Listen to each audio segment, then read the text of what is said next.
Diponegoro lahir di Yogyakarta pada tanggal 11 November 1785 dari ibu yang merupakan seorang selir garwo ampean bernama Raden Ayu Mangkarawati dari Pacitan, dan ayahnya bernama Gusti Raden Mas Suraja yang di kemudian hari naik tahta bergelar Hamengkubuwono III.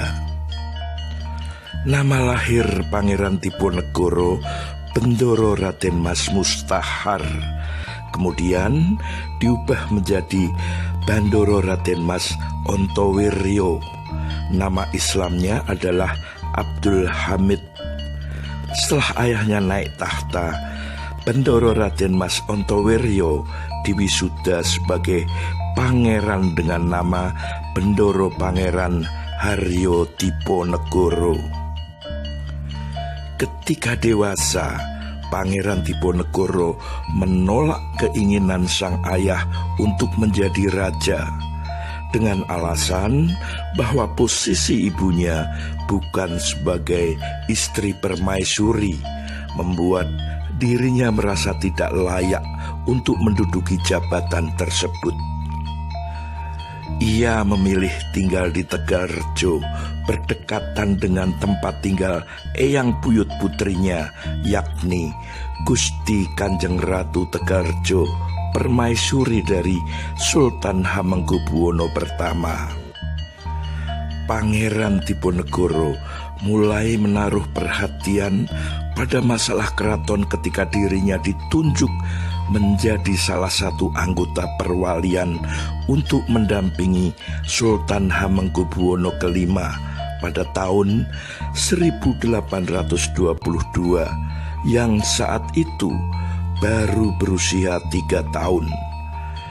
Karena masih kecil, pemerintahan keraton sehari-hari dikendalikan oleh Patih Danurjo keempat dan Residen Belanda.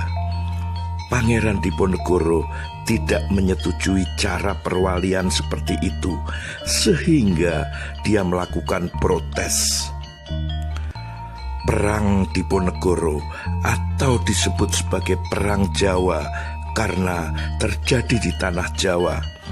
Perang ini merupakan salah satu pertempuran terbesar yang pernah dialami oleh Belanda selama masa pendudukannya di Nusantara.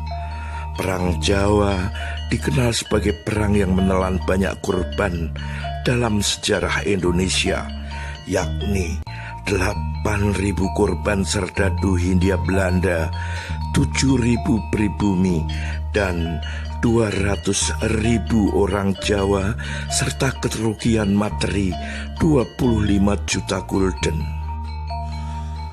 Perang tersebut terjadi karena pangeran tidak menyetujui campur tangan Belanda dalam urusan kerajaan. Selain itu, sejak tahun 1821, para petani lokal menderita akibat penyalahgunaan penyewaan tanah atas warga Belanda, Inggris, Perancis, dan Jerman. Van der Capellen mengeluarkan dekrit pada tanggal 6 Mei 1823 yang menyatakan bahwa semua tanah yang disewa orang Eropa dan Tionghoa wajib dikembalikan kepada pemiliknya per 31 Januari 1824. Namun, pemilik lahan diwajibkan memberikan kompensasi kepada penyewa lahan Eropa. Pangeran Diponegoro melawan dengan membatalkan pajak puasa agar para petani di Tegalrejo dapat membeli senjata dan makanan. Kekecewaan Pangeran Diponegoro memuncak ketika Patih Danurjo atas perintah Belanda memasang tonggak-tonggak untuk membuat rel kereta api melewati makam leluhurnya. Beliau kemudian bertekad melawan Belanda dengan perang.